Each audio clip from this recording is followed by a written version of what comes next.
Can you say welcome to Control Talk Now, your Smart Buildings video cast and podcast? Yes. So what do you do? What do you do? I mean, are you a remote receptionist or what do you do? I'm here in Las Vegas. I'm a remote receptionist. Excuse me. Hello? Anybody in there? Cool. So I could bring you home in this box and put you in my office and you could greet my customers? Correct. That's so cool. And you can just have a computer in your office. Nice. Cool. Excuse me. Excuse me. What's his name? How many different facilities do you work at one time? How many what, sorry? How many facilities can you work at one time? Well, tell me about, can you tell me about your night and day? Night scope. So he'll patrol the area just like a security guard.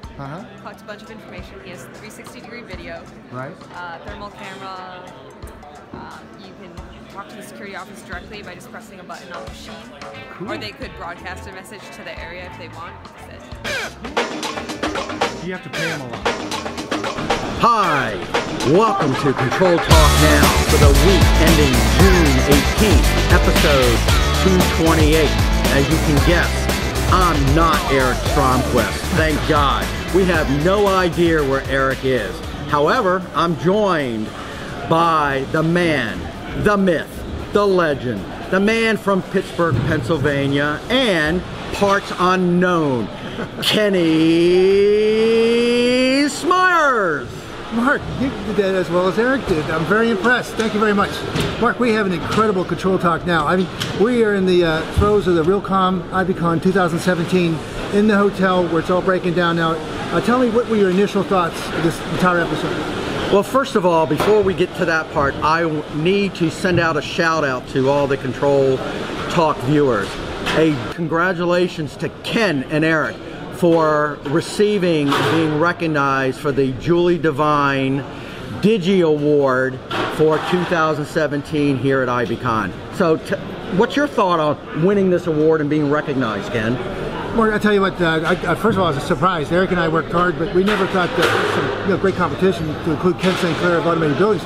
So when they called our name, I was like kind of dumbstruck because, of course, it was the one of the top honors here in the awards, and for Eric and I, it's a labor of love, and it was just a great compliment. And Jim and Young and Howard Berger and Lisa Woods did such a fabulous job, and for this to be the icing on the cake, it was truly an honor. And thank you very much to the Realcomm team.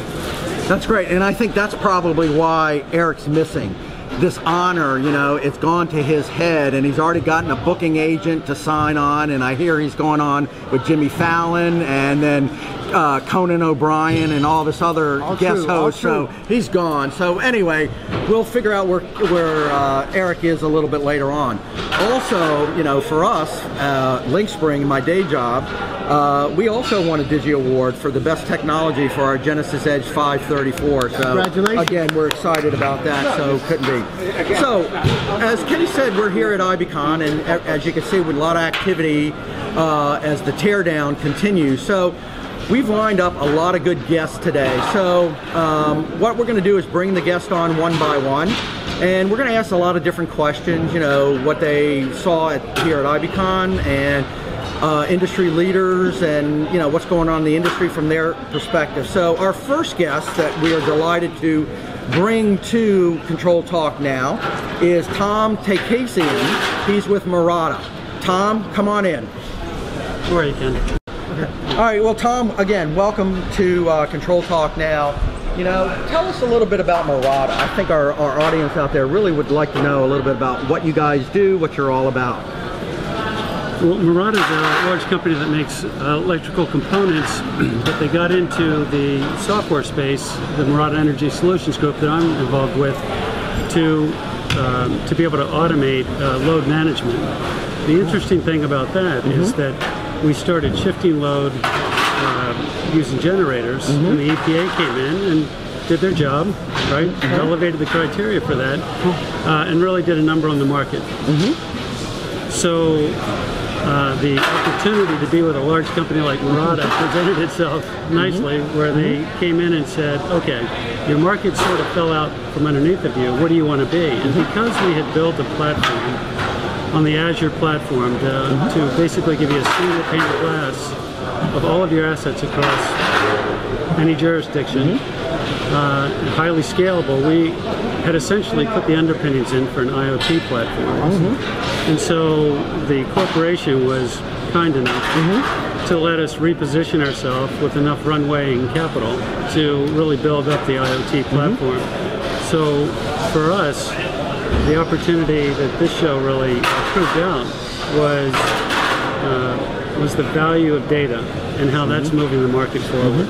So it was, I think, fortunate timing on all parts for us. Well, Tom, as an extensive comment, what's your big takeaway? There are thousands of industry experts here, and it seems to me like you had a great show, but what's your one takeaway to take back to home base and begin anew? The end user experiences, right? The people that have looked at data with no specific objective, but just to get insights into it, were the innovators that eventually found something. Right. And I think the problem with moving the industry forward in a hurry is that you're typically using some critical thinking methods and you define the problem first. Well, with big data, if you think of Moneyball, it's a perfect analogy. With big data, you essentially don't start off saying, I want you to solve for X. You're trying to accumulate as much as you can and then pull out some key insights. So LinkedIn, for example, is one of the leading innovators where they're pumping money into human capital, workplace performance, and how the building supports that.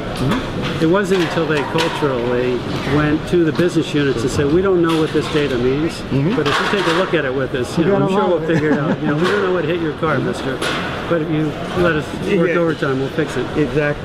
So, you talk about data. One of the terms, and I was fortunate enough to be able to present in several breakout sessions while we were here, is, and I used a phrase today, that data now is more valuable than the device. Do you kind of see that from you guys' perspective? Absolutely. If you go into it with a specific return on investment objective, I think you're missing the point. If you think of Theo Epstein, right, Billy Beane, they had some statistician come in and say, we're not just showing you the same data and coming up with different insights. We have a completely different set of numbers. And I think that's the key piece. You're not looking for something different. You're looking for a completely new set of data. And from there, you'll come up with something that makes you more competitive. And ultimately, that converts to lease, rental space, tenant happiness, employee productivity, and you'll get the value. So as we kind of wind down a little bit, so how do people get a hold of you? How do people, reach out to Murata? Tell us. Murata is a Japanese company, but we have two major offices in the United States. Atlanta is our headquarters, and our business unit, Murata Energy Solutions, is in Dallas, and we're on the internet at MURATA. And we'd welcome any interested parties. Awesome. Thank you. Great. Thank you very much. Thank you very much, Tom. Or you can. All right. Well, Tom, again, welcome to Control Talk now. Tell us a little bit about Murata. I think our audience out there really would like to know a little bit about what you guys do, what you're all about. Well, Murata is a large company that makes electrical components, but they got into the software space, the Murata Energy Solutions Group that I'm involved with, to be able to automate load management. The interesting thing about that is that we started shifting load using generators, and the EPA came in and did their job, right? Elevated the criteria for that, and really did a number on the market. So the opportunity to be with a large company like Murata presented itself nicely, where they came in and said, okay, your market sort of fell out from underneath of you. What do you want to be? And because we had built a platform on the Azure platform to basically give you a single pane of glass of all of your assets across any jurisdiction, highly scalable, we had essentially put the underpinnings in for an IoT platform. And so the corporation was kind enough to also let us reposition ourselves with enough runway and capital to really build up the IoT platform. So for us, the opportunity that this show really proved out was the value of data and how that's moving the market forward. So it was, I think, fortunate timing on all parts for us. Well, Thomas, an extension of that comment, what's your big takeaway? There are thousands of industry experts here, and it seems to me like you had a great show, but what's your one takeaway to take back to home base and begin anew? The end user experiences, right? The people that have looked at data with no specific objective, but just to get insights into it, were the innovators that eventually found something. Right. And I think the problem with moving the industry forward in a hurry is that you're typically using some critical thinking methods and you define the problem first. Well, with big data, if you think of Moneyball, it's a perfect analogy. With big data, you essentially don't start off saying, I want you to solve for X. You're trying to accumulate as much as you can and then pull out some key insights. So LinkedIn, for example, is one of the leading innovators where they're pumping money into human capital, workplace performance, and how the building supports that. It wasn't until they culturally went to the business units and said, we don't know what this data means, but if you take a look at it with us, I'm sure we'll figure it out. We don't know what hit your car, mister, but if you let us work overtime, we'll fix it. Exactly. So, you talk about data. One of the terms, and I was fortunate enough to be able to present in several breakout sessions while we were here, is, and I used a phrase today, that data now is more valuable than the device. Do you kind of see that from you guys' perspective? Absolutely. If you go into it with a specific return on investment objective, I think you're missing the point. If you think of Theo Epstein, right, Billy Beane, they had some statistician come in and say, we're not just showing you the same data and coming up with different insights. We have a completely different set of numbers. And I think that's the key piece. We're not looking for something different. You're looking for a completely new set of data. And from there, you'll come up with something that makes you more competitive. And ultimately, that converts to lease, rental space, tenant happiness, employee productivity, and you'll get the value. So as we kind of wind down a little bit, so how do people get a hold of you? How do people, reach out to Murata? Tell us. Murata is a Japanese company, but we have two major offices in the United States. Atlanta is our headquarters, and our business unit, Murata Energy Solutions, is in Dallas, and we're on the internet at MURATA. And we'd welcome any interested parties. Awesome. Thank you. Great. Thank you very much. Thank you very much, Tom. So again, I want to thank Tom from Murata for putting some insight from their perspective. So Ken, give us a little bit more your insight on what you heard, what you've seen here at IBcon Realcomm 2017. Well, Mark, again, the Realcomm team put together an extraordinary platform of information, a great keynote speaker. I mean, we heard things that were really, really attention-getting, like, the twin death spirals of internal combustion engines and oil industries. I mean, really high 30,000-foot stuff, all the way down to the new cybersecurity lingo and, MAD, mutual assured darkness, and the new mantra coming out of NIST of, defend, protect, and response. Treat cybersecurity like it's your own personal, you're protecting your own personal grounds. Take that attitude towards that to work and become part of the defense in depth of cybersecurity. Yeah, and I heard that too. And one term I heard too when we're talking about all this data is, again, the fact that the data now is more valuable than anything that we've ever thought about in the past. So there was a lot of breakout sessions and content related to data analytics and things like that.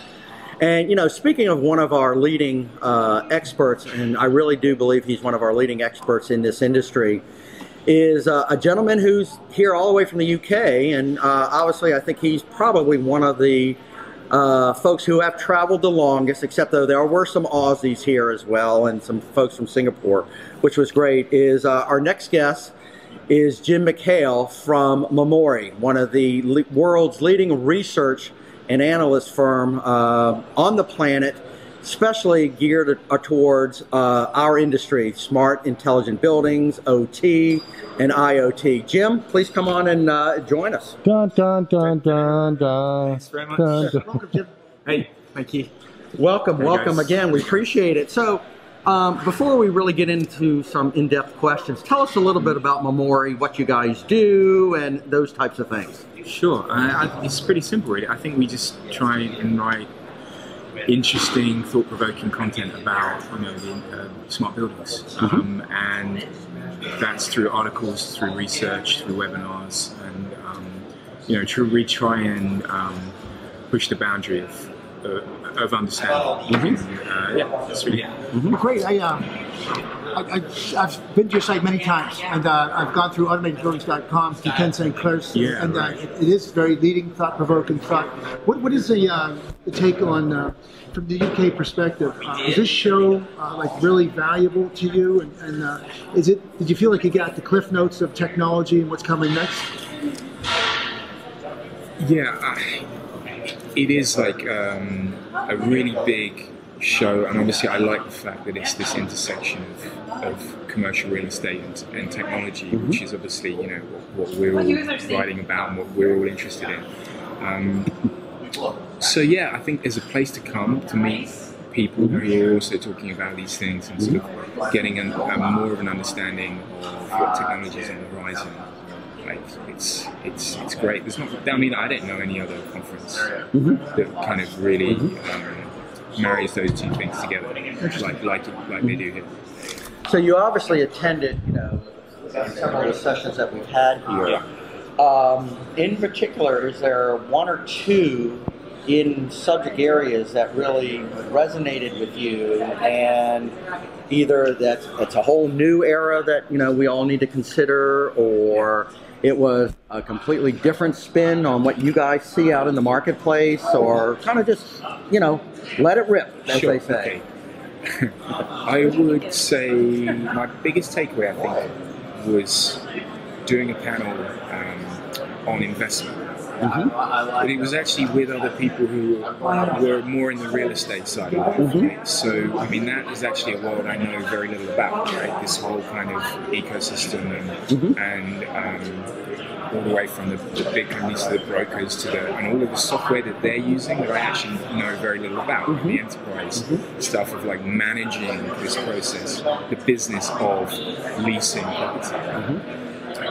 And how much money's been invested in that, and how they see the whole technology piece, as opposed to me, because we generally write about tech that goes into buildings. Sure. So again, it's like really kind of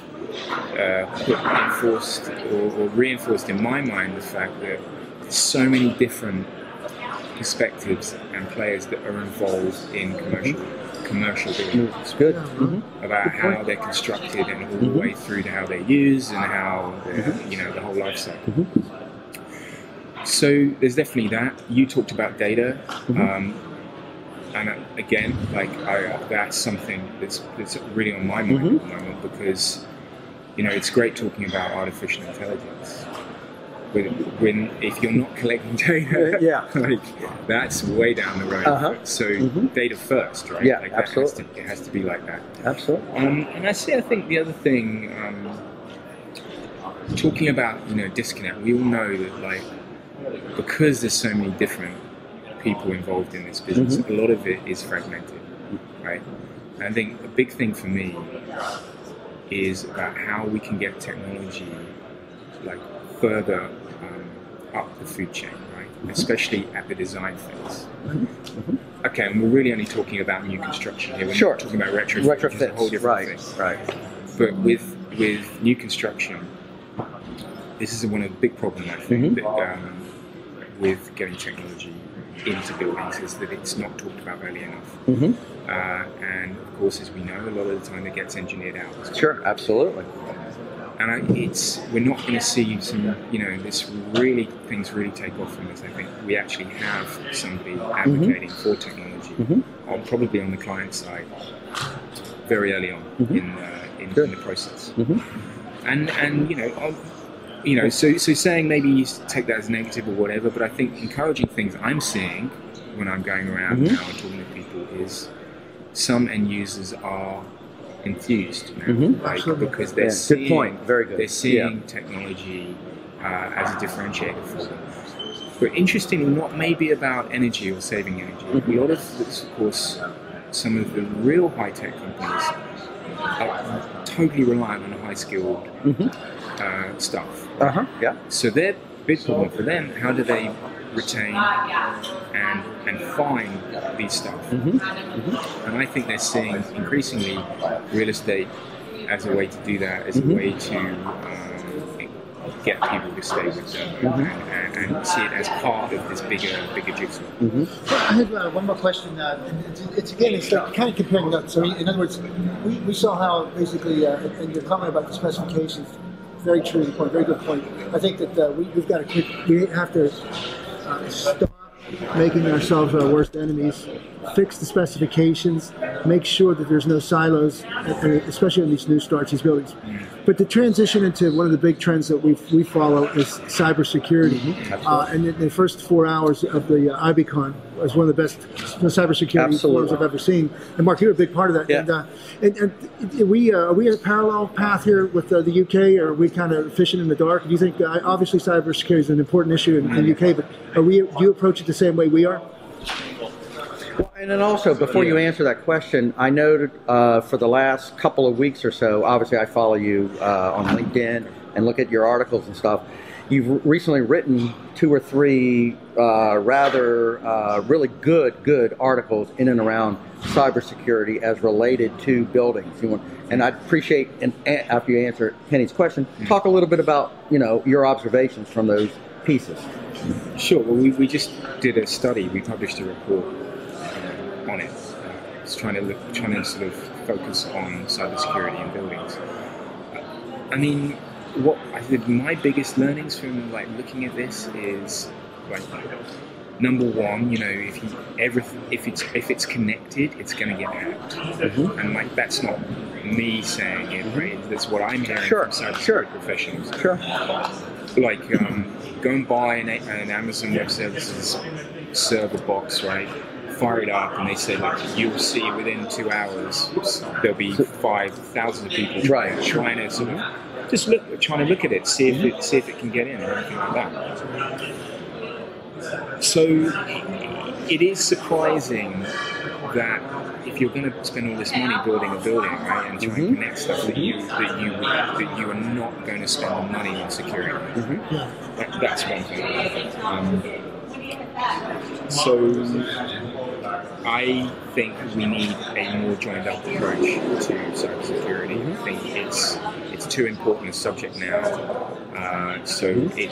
What I mean by that is, of course, if you're providing connected technology in buildings, you've really got to be managing the whole life cycle. You've got to be patching this, you've got to be patching the software.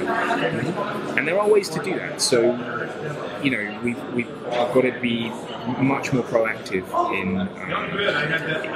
in closing holes when hackers find them, and they will find them. Yeah, so that's what I would say. All right. So again, thanks, Jim, for that the overview here on cybersecurity. And I think one of the other challenges that we have as an industry is to fully admit that cybersecurity is an issue. And do the cybersecurity instances that have occurred, do they appear in the headlines of USA Today and Wall Street Journal like we've seen on more of the consumer side? They don't. But that does not mean that cyber instances are not occurring and they're not important. So I think that's a key that we have in an industry. One other thing, again, I know you've been in this for a while, and one thing I noticed here is not as much focus on energy and sustainability. Did you guys get that same feeling? And I'm not saying they're not important, but I think when we look at today's intelligent buildings, people assume that energy and sustainability are baked in, are going to be part of an intelligent building. And so let me start with you, Kenny, Well, a very good observation. I do agree with you. We were talking about some conspicuous absences from this show from last year, right. And the emphasis have shifted to use the, we're beating it to death, but the 300 right. metric, where $3 per square foot represents energy savings. Mm-hmm. So if you save 50% of $3, that's $1.50 per square foot. The next metric is your overhead, your cost of your equipment, your furniture, your computers. Sure. So if you save there, you save a percentage of $30, but the real money lies in the $300 metric, or as Paul Oswald says, the 10, 100, 1,000, because it's taken from a different perspective. But if you can increase productivity, if you can do stuff with the lights and magic with the heating and air conditioning, and truly make the person connected to it and feel comfortable, they're typically better, they're happier. They're not focused on what's bothering them with the with the air. I'm not getting enough cooling. They're focused on their job, so less absenteeism. So I think you're going to see that more and more. We're going to shift our cannons more towards that 300 metric and give that 300. Because if you're not doing that $3 metric and providing energy saving, and if you haven't taken a good step towards sustainability, then you probably are missing the boat. And go ahead and comment on that, Jim, and then I've got one other question for you guys. Sure. Yeah, I absolutely back that up, because, I mean, as what I'm trying to say is, it's about outcomes, not output, right? So it's very easy to lose sight of the building. It's like when this business, a lot of the construction business is just about building more buildings, right? Not actually really thinking about what the purpose of that building is and how best to achieve it. And obviously, technology can really help with that. On the energy side, can't really speak too much about the US, but certainly in Europe now, building regs are pretty good, right? They've really sort of stepped that up. So, are you saying, like, it's now new buildings are very energy efficient, and it's almost like that 80-20 rule, right? If the regs are sort of getting you 80% of the way there anyway, it's that 20% that's really hard to get, right? Do you really need to get that? Do you really need to get there? So I think we're seeing not across the board, but like, let's just say commercial office, right? This focus, as you said, this kind of shifting of the moving the cannons more towards productivity and actually and staff retention. Well, that was a good lead into this last subject. Is one of the newer things that I've seen, and I did get it confirmed a little bit in my observations here at the show, is a new bucket in the world of smart buildings and intelligent buildings. We've talked about the operational side, the IT side, and I'm defining this, and I don't know if it's right or wrong, is workplace technology is now part of this. And when I mean that truly is focusing on the comfort of people within a building, their productivity, the worker or the occupant experience. And I've noticed that was, we saw some content presented this year on that, and I think that was a first. Did you happen to sit into one of those, or? Well, yeah, I think that's, again, a general trend across the board is like, to use an analogy, it used to be like stagecoach riding, right? The owners and the occupants were inside the stagecoach, and we were outside running the horses, and they were bumping around inside the stagecoach. Well, now it's changed drivers. Building owners and occupants now are driving the stage, and they're telling us to build the stagecoach that they want. Instead of, so what's happening is through the technology that's embedded into a building now or into an office space, a router, and the smartphones, tablets, things that connect people, using social media, we can now get the immediate feedback from a person that's in the space. And if it's all about occupancy happiness, using these new technologies, they're driving new outcomes, like you were saying, not outputs, but outcomes. So people in this building, or this presentation, were showing us how they've responded to that already, showing us new solutions. I thought it was incredible. And Jim, are you guys seeing it from your bird's eye view on how you guys look at the industry? Yeah, I think and again, we've done some work on this. I think you can, if you look at workplace optimization, is what I would kind of call it. Actually, there's a lot of things within that as well. Even things like space management, which is still important for companies that have a lot of real estate. I definitely think things like this are gonna drive more technology. The one problem I would say is actually productivity within that kind of office environment, high skilled environment, really hard to measure. And anyone who is going to be able to do that is really going to have a huge impact. But what you can measure are things like quality of light, as I've talked about, like these kind of circadian rhythm, which we know there's been a lot of research done in that now, levels of CO2, and we know that affects people's output and things like that. So to that, there are definitely concrete things you can do now to improve the environment. It's just how do we measure it going forward? And we'll get there, I think. Yeah. So unless you got another question? No, but you're absolutely right. And see, it's jogging my memory. In other words, I saw a presentation, and it came out of Harvard, where they have the 9 circles. Yeah. So 9 metric criteria to see how well you did with CO2, to see how well you did with humidity, temperature, the air. So you have to get fresh air, but not only fresh air, but how it's modulated in the facility so people aren't disturbed by it. The noise levels. There are 9 factors now that they're going to measure the health and well-being of a space. Incredible. Well, just one. Go ahead. One thing on that. Please. This what they call work within the workplace, where not particularly new phenomenon, but I know there's architects working on it in Europe and America, where it's like activity-based workplace. So it's actually within that kind of office environment, providing different spaces for different things. Because yes, there's a time when you want to get together with co-workers and brainstorm or talk and have a meeting, but there's also a time when you want to be quiet, right? And you want a space for that. So it's what we're seeing is a shift away from that kind of you have ownership of one space within an office, and it's actually different areas within that office where you can do different activities. Well, I think it's about time we wrap this section up. Again, Jim McHale from Memori. Wait a minute. Tell folks how to get in touch with you and the company. Very simple. We just website memory.com. That's MEMOORI.com. And my email is jim@memory.com. So feel free to give me send me an email. Thanks a lot. All right. Our next guest. A long-time stalwart in the industry, and again, delighted to have him here. Rob Murkison, principal and partner of Intelligent Buildings. Rob, come on in, take a load off. Join us. Dun, dun. Good. How are you? I'm doing great. Thank you. Thank you. Glad you're here, pal. So again, you've been part of IBcon and Realcomm for basically almost since its beginning, I believe. The first year. Oh, the first year. So this year, brand new. Give me your perspective on IBcon, and then I want to talk a little bit about, or Kenny and I want to talk a little bit about some of y'all's perspective now within the industry, trends and things like that. Sure. Well, I think the conference has always been about the intersection of technology and real estate. And when it first started, it was more about the intersection of back office technologies in real estate.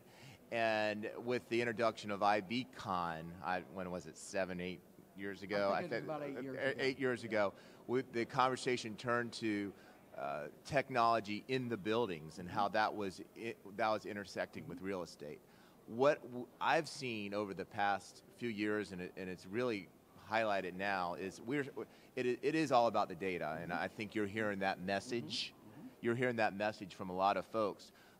But now that the realization is that it's about data, there's a couple themes that I'm seeing. First of all, and I think I've heard you talk to several other guests about this. When you talk about data, there's devices that have to produce that data in buildings, and looking at that data in a way that is an asset for the organization, it becomes a conversation of how do I protect that data, just like you protect personal information data.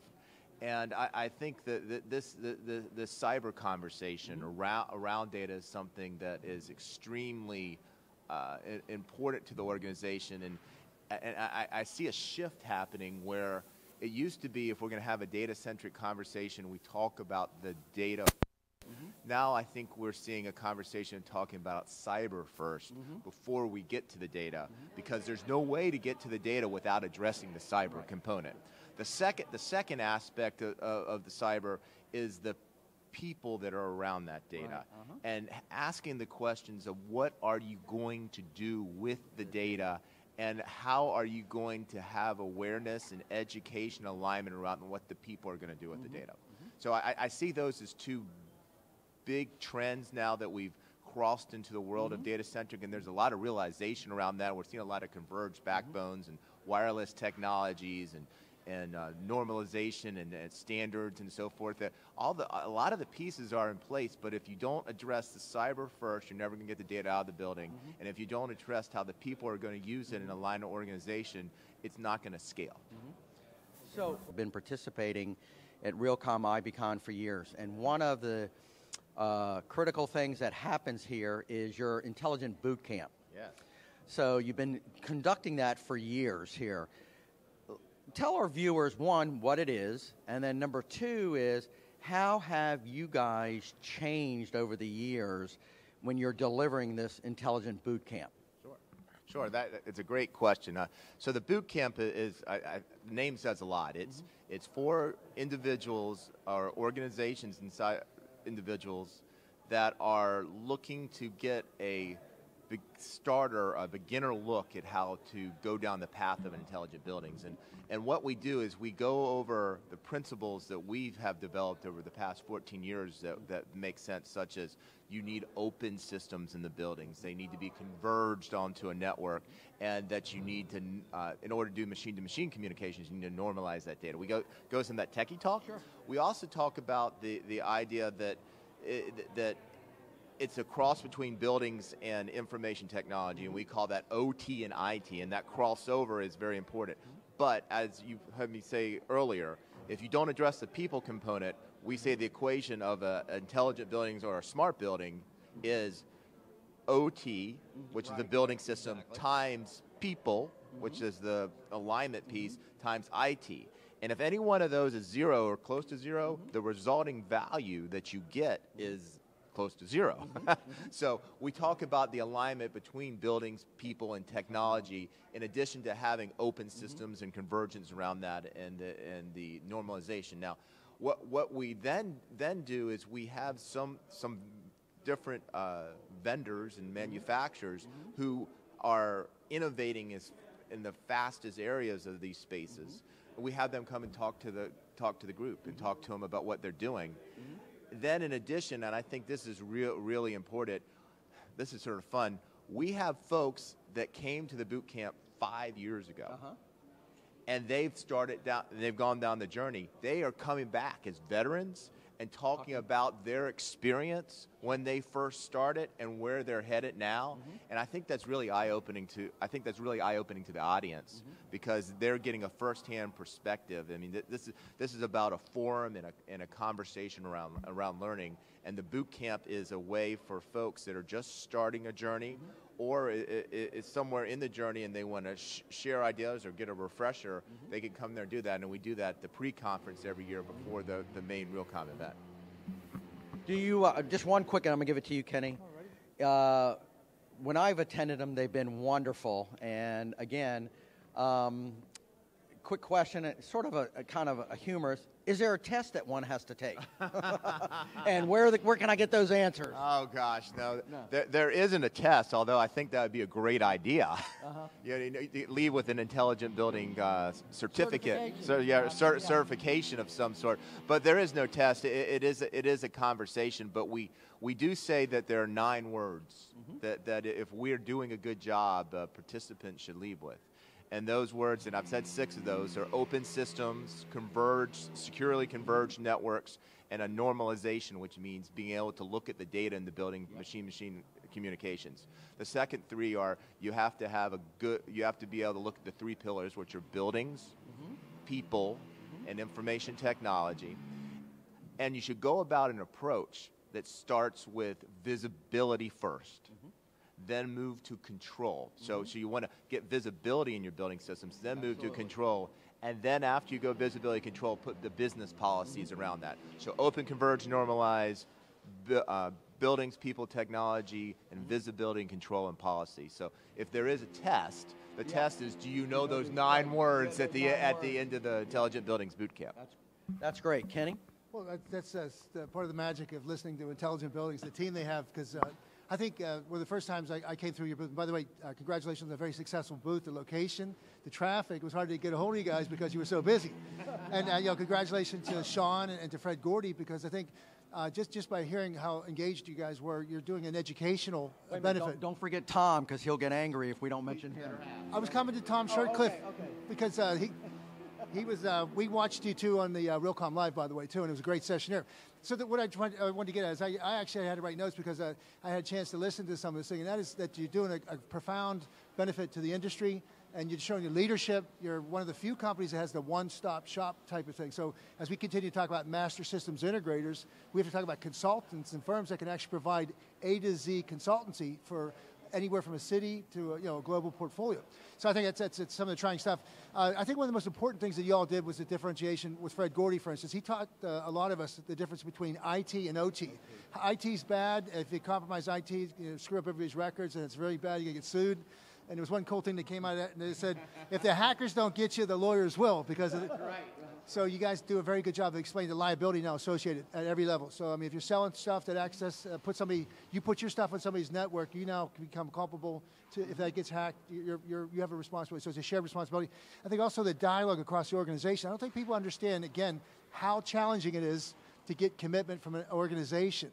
So some of the things you introduced was the starter kits. You started out really basic. But one of the most important things you said, like the 9 words, is you need commitment across the organization. So you convert all their disparate opinions and all their disparate desires and create a common dialogue that everyone understands and commits to. And I think that's the key to your success. Absolutely. Yeah, and I'm going to give you a free marketing idea for you, my friend. Well, so based on those 9 words, I think next year when you do the boot camp again, you decide whatever order that you bring that in the boot camp, you have those 4 or 5 words on the front of a t-shirt and then the other words on the back, and have the audience wear them and then turn them as you address those 9 key words. So there's your free marketing concept. You're welcome. You're welcome. Let's kind of just turn, if you don't mind, to industry trends. Okay, you guys are, you always look at the trends at the forefront. What do you see really, going into 2018? What do you think is the most important trend that, whether you're a system integrator or you're a building owner or an operator or you're a technology provider, is there 1 or 2 common trends that this entire universe, the collaborative community we have, should be aware of or be looking at? Well, that's a great question. First of all, we have another half a year in 2017, right? Okay. So I think the biggest trend, and there are a couple of things that I will say precipitate from that, is the availability of low-cost censoring. Censoring is in a lot of ways, I haven't read this somewhere, and your guest earlier probably has done the research on it, but it follows Moore's Law, and that the Moore's Law was every 18-month technology. I think they change it every 2 years now or something like that. But every 18 months, technology halves in price and it doubles in speed, and that's what's happening with censoring. That's the cost of the censoring is coming down, and the ability to take things like looking at occupancy and air quality and humidity and sound, and now even CO2, all that censoring, and getting that combined, and it's providing data that organizations now can put in at a relatively low cost and low risk, right, and not have to have identified what all the practical applications of that are going to be. So censoring, I think, is something that is changing right now because the cost point is coming down so dramatically. Well, just real quickly on that, do you also think the world of IoT is helping drive that importance of the sensors? Oh, absolutely. And censoring, I think, is a subset of IoT. But the idea that you can go and censor for few dollars, I mean, literally a few dollars, tens of dollars, you can put the censoring in there, is creating a data-rich environment in a building. And this is really, to me, especially from an integrator community perspective, is to understand that maybe what is needed in some cases in order to get a smart building program going considering that people are extremely important part of that equation I talked about earlier of buildings, people times technology, you can't have zero, is that use sensoring to get data flowing out of a building before you attempt an integration effort. And if you can do that, you can build business cases so that the organization can see the benefit of getting one of those 9 words I talked about, visibility first.